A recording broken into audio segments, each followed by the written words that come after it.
英語聞き流し10分間、名作リスニング、英語テキストと MP3 ダウンロード、その他の物語は、ホームページよりご利用いただけます。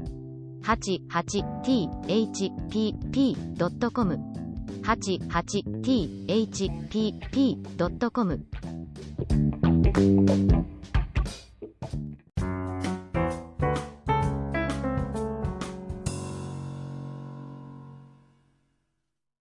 The Happy Prince.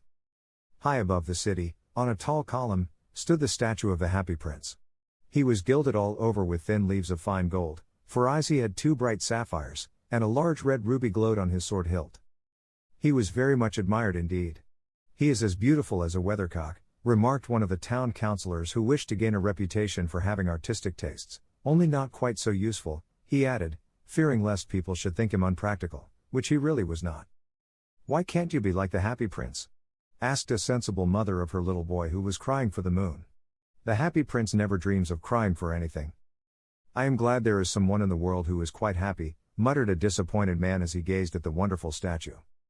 "He looks just like an angel," said the charity children as they came out of the cathedral in their bright scarlet cloaks and their clean white pinafores. "How do you know?" said the mathematical master. "You have never seen one." "Ah. But we have, in our dreams," answered the children, and the mathematical master frowned and looked very severe, for he did not approve of children dreaming. One night there flew over the city a little swallow. His friends had gone away to Egypt 6 weeks before, but he had stayed behind, for he was in love with the most beautiful reed. He had met her early in the spring as he was flying down the river after a big yellow moth, and had been so attracted by her slender waist that he had stopped to talk to her. "Shall I love you?" said the swallow, who liked to come to the point at once, and the reed made him a low bow. So he flew round and round her, touching the water with his wings, and making silver ripples. This was his courtship, and it lasted all through the summer. "It is a ridiculous attachment," twittered the other swallows. "She has no money, and far too many relations," and indeed the river was quite full of reeds. Then, when the autumn came, they all flew away. After they had gone he felt lonely, and began to tire of his lady-love. "She has no conversation," he said, "and I am afraid that she is a coquette, for she is always flirting with the wind. And certainly, whenever the wind blew, he made the most graceful curtsies. I admit that she is domestic," he continued, "but I love traveling, and my wife, consequently, should love traveling also. Will you come away with me?" he said finally to her, but the reed shook her head, she was so attached to her home. "You have been trifling with me," he cried. "I am off to the pyramids. Goodbye." And he flew away. All day long he flew, and at night time he arrived at the city. "Where shall I put up?" he said. "I hope the town has made preparations." Then he saw the statue on the tall column. "I will put up there," he cried. "It is a fine position, with plenty of fresh air." So he alighted just between the feet of the Happy Prince. "I have a golden bedroom," he said softly to himself as he looked round, and he prepared to go to sleep, but just as he was putting his head under his wing a large drop of water fell on him. "What a curious thing!" he cried. "There is not a single cloud in the sky, the stars are quite clear and bright, and yet it is raining. The climate in the north of Europe is really dreadful." The reed used to like the rain, but that was merely her selfishness. Then another drop fell. "What is the use of a statue if it cannot keep the rain off?" he said. "I must look for a good chimney pot," and he determined to fly away. But before he had opened his wings, a third drop fell, and he looked up, and saw, what did he see? The eyes of the Happy Prince were filled with tears, and tears were running down his golden cheeks. His face was so beautiful in the moonlight that the little swallow was filled with pity. "Who are you?" he said. "I am the Happy Prince." "Why are you weeping then?" asked the swallow. "You have quite drenched me." "When I was alive and had a human heart," answered the statue, "I did not know what tears were, for I lived in the palace of Sanssouci, where sorrow is not allowed to enter. In the daytime I played with my companions in the garden, and in the evening I led the dance in the great hall. Round the garden ran a very lofty wall, but I never cared to ask what lay beyond it, everything about me was so beautiful. My courtiers called me the Happy Prince, and happy indeed I was, if pleasure be happiness. So I lived, and so I died. And now that I am dead they have set me up here so high that I can see all the ugliness and all the misery of my city, and though my heart is made of lead yet I cannot choose but weep." "What? Is he not solid gold?" said the swallow to himself. He was too polite to make any personal remarks out loud. Far away, continued the statue in a low musical voice, far away in a little street there is a poor house. One of the windows is open, and through it I can see a woman seated at a table. Her face is thin and worn, and she has coarse, red hands, all pricked by the needle, for she is a seamstress. She is embroidering passion flowers on a satin gown for the loveliest of the Queen's maids of honor to wear at the next court ball. In a bed in the corner of the room her little boy is lying ill. He has a fever and is asking for oranges. His mother has nothing to give him but river water, so he is crying. Swallow, swallow, little swallow, will you not bring her the ruby out of my sword hilt? My feet are fastened to this pedestal and I cannot move. I am waited for in Egypt, said the swallow. My friends are flying up and down the Nile, and talking to the large lotus flowers. Soon they will go to sleep in the tomb of the great king. The king is there himself in his painted coffin. He is wrapped in yellow linen, and embalmed with spices. Round his neck is a chain of pale green jade, and his hands are like withered leaves. Swallow, swallow, little swallow, said the prince, will you not stay with me for one night, and be my messenger? The boy is so thirsty, and the mother so sad. I don't think I like boys, answered the swallow.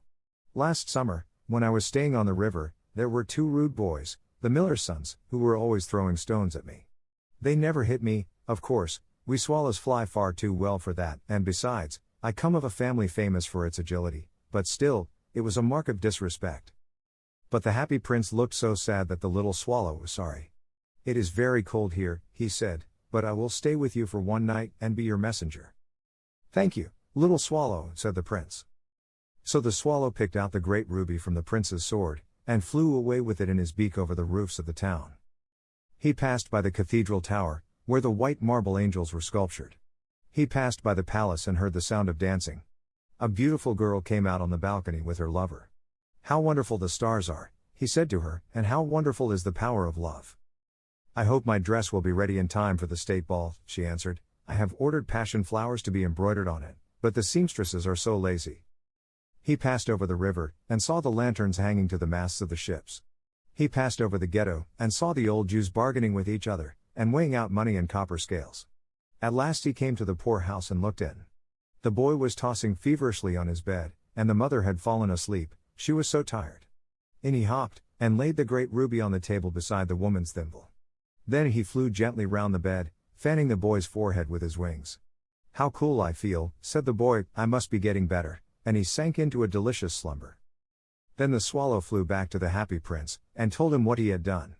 It is curious, he remarked, but I feel quite warm now, although it is so cold. That is because you have done a good action, said the prince. And the little swallow began to think, and then he fell asleep. Thinking always made him sleepy. When day broke he flew down to the river and had a bath. What a remarkable phenomenon, said the professor of ornithology as he was passing over the bridge. A swallow in winter. And he wrote a long letter about it to the local newspaper. Everyone quoted it, it was full of so many words that they could not understand. Tonight I go to Egypt, said the swallow, and he was in high spirits at the prospect. He visited all the public monuments, and sat a long time on top of the church steeple. Wherever he went the sparrows chirruped, and said to each other, what a distinguished stranger. So he enjoyed himself very much. When the moon rose he flew back to the happy prince. Have you any commissions for Egypt? He cried, I am just starting. Swallow, swallow, little swallow, said the prince, will you not stay with me one night longer? I am waited for in Egypt, answered the swallow. Tomorrow my friends will fly up to the second cataract. The river horse couches there among the bulrushes, and on a great granite throne sits the god Memnon. All night long he watches the stars, and when the morning star shines he utters one cry of joy, and then he is silent. At noon the yellow lions come down to the water's edge to drink. They have eyes like green barrels, and their roar is louder than the roar of the cataract. Swallow, swallow, little swallow, said the prince, far away across the city I see a young man in a garret. He is leaning over a desk covered with papers, and in a tumbler by his side there is a bunch of withered violets. His hair is brown and crisp, and his lips are red as a pomegranate, and he has large and dreamy eyes. He is trying to finish a play for the director of the theater, but he is too cold to write any more. There is no fire in the grate, and hunger has made him faint. I will wait with you one night longer, said the swallow, who really had a good heart. Shall I take him another ruby? Alas! I have no ruby now, said the prince, my eyes are all that I have left. They are made of rare sapphires, which were brought out of India 1,000 years ago. Pluck out one of them and take it to him. He will sell it to the jeweler and buy food and firewood, and finish his play. Dear Prince, said the swallow, I cannot do that, and he began to weep. Swallow, swallow, little swallow, said the prince, do as I command you. So the swallow plucked out the prince's eye, and flew away to the student's garret. It was easy enough to get in, as there was a hole in the roof. Through this he darted, and came into the room. The young man had his head buried in his hands, so he did not hear the flutter of the bird's wings, and when he looked up he found the beautiful sapphire lying on the withered violets. I am beginning to be appreciated, he cried, this is from some great admirer. Now I can finish my play, and he looked quite happy. The next day the swallow flew down to the harbor. He sat on the mast of a large vessel and watched the sailors hauling big chests out of the hold with ropes. Heave ahoy! They shouted as each chest came up. I am going to Egypt, cried the swallow, but nobody minded, and when the moon rose he flew back to the happy prince. I am come to bid you goodbye, he cried. Swallow, swallow, little swallow, said the prince, will you not stay with me one night longer? It is winter, answered the swallow, and the chill snow will soon be here. In Egypt the sun is warm on the green palm trees, and the crocodiles lie in the mud and look lazily about them. My companions are building a nest in the temple of Baalbek, and the pink and white doves are watching them, and cooing to each other. Dear prince, I must leave you, but I will never forget you, and next spring I will bring you back 2 beautiful jewels in place of those you have given away. The ruby shall be redder than a red rose, and the sapphire shall be as blue as the great sea. In the square below, said the happy prince, there stands a little match girl. She has let her matches fall in the gutter, and they are all spoiled. Her father will beat her if she does not bring home some money, and she is crying. She has no shoes or stockings, and her little head is bare. Pluck out my other eye, and give it to her, and her father will not beat her. I will stay with you one night longer, said the swallow, but I cannot pluck out your eye. You would be quite blind then. Swallow, swallow, little swallow, said the prince, do as I command you. So he plucked out the prince's other eye, and darted down with it. He swooped past the match girl, and slipped the jewel into the palm of her hand. What a lovely bit of glass, cried the little girl, and she ran home, laughing. Then the swallow came back to the prince. You are blind now, he said, so I will stay with you always. No, little swallow, said the poor prince, you must go away to Egypt. I will stay with you always, said the swallow, and he slept at the prince's feet. All the next day he sat on the prince's shoulder, and told him stories of what he had seen in strange lands. He told him of the red ibises, who stand in long rows on the banks of the Nile, and catch goldfish in their beaks, of the Sphinx, who is as old as the world itself, and lives in the desert, and knows everything, of the merchants, who walk slowly by the side of their camels, and carry amber beads in their hands, of the king of the mountains of the moon, who is as black as ebony, and worships a large crystal, of the great green snake that sleeps in a palm tree, and has 20 priests to feed it with honey cakes, and of the pygmies who sail over a big lake on large flat leaves, and are always at war with the butterflies. Dear little swallow, said the prince, you tell me of marvelous things, but more marvelous than anything is the suffering of men and of women. There is no mystery so great as misery. Fly over my city, little swallow, and tell me what you see there. So the swallow flew over the great city, and saw the rich making merry in their beautiful houses, while the beggars were sitting at the gates. He flew into dark lanes, and saw the white faces of starving children looking out listlessly at the black streets. Under the archway of a bridge 2 little boys were lying in one another's arms to try and keep themselves warm. How hungry we are, they said. You must not lie here, shouted the watchman, and they wandered out into the rain. Then he flew back and told the prince what he had seen. I am covered with fine gold, said the prince, you must take it off, leaf by leaf, and give it to my poor. The living always think that gold can make them happy. Leaf after leaf of the fine gold the swallow picked off, till the happy prince looked quite dull and grey. Leaf after leaf of the fine gold he brought to the poor, and the children's faces grew rosier, and they laughed and played games in the street. We have bread now, they cried. Then the snow came, and after the snow came the frost. The streets looked as if they were made of silver, they were so bright and glistening, long icicles like crystal daggers hung down from the eaves of the houses, everybody went about in furs, and the little boys wore scarlet caps and skated on the ice.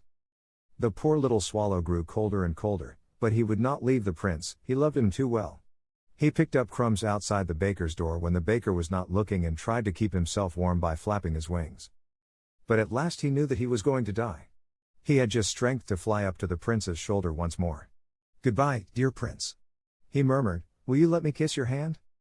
I am glad that you are going to Egypt at last, little swallow, said the prince. You have stayed too long here, but you must kiss me on the lips, for I love you. It is not to Egypt that I am going, said the swallow. I am going to the house of death. Death is the brother of sleep, is he not? And he kissed the happy prince on the lips and fell down dead at his feet. At that moment a curious crack sounded inside the statue, as if something had broken. The fact is that the leaden heart had snapped right in two. It certainly was a dreadfully hard frost. Early the next morning the mayor was walking in the square below in company with the town councillors. As they passed the column he looked up at the statue. Dear me! How shabby the happy prince looks, he said. How shabby indeed! Cried the town councillors, who always agreed with the mayor, and they went up to look at it. The ruby has fallen out of his sword, his eyes are gone, and he's golden no longer, said the mayor. In fact, he is little better than a beggar. Little better than a beggar, said the town councillors. And here is actually a dead bird at his feet, continued the mayor. We must really issue a proclamation that birds are not to be allowed to die here. And the town clerk made a note of the suggestion. So they pulled down the statue of the happy prince. As he is no longer beautiful, he is no longer useful, said the art professor at the university. Then they melted the statue in a furnace, and the mayor held a meeting of the corporation to decide what was to be done with the metal. We must have another statue, of course, he said, and it shall be a statue of myself. Of myself, said each of the town councillors, and they quarreled. When I last heard of them they were quarreling still. What a strange thing, said the overseer of the workmen at the foundry. This broken lead heart will not melt in the furnace. We must throw it away. So they threw it on a dust heap where the dead swallow was also lying. Bring me the two most precious things in the city, said God to one of his angels, and the angel brought him the leaden heart and the dead bird. You have rightly chosen, said God, for in my garden of paradise this little bird shall sing forevermore, and in my city of gold the happy prince shall praise me.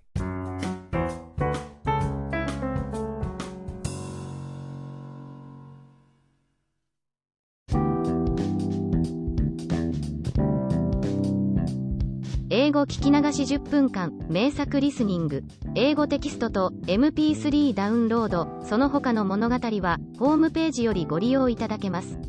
88thpp.com 88thpp.com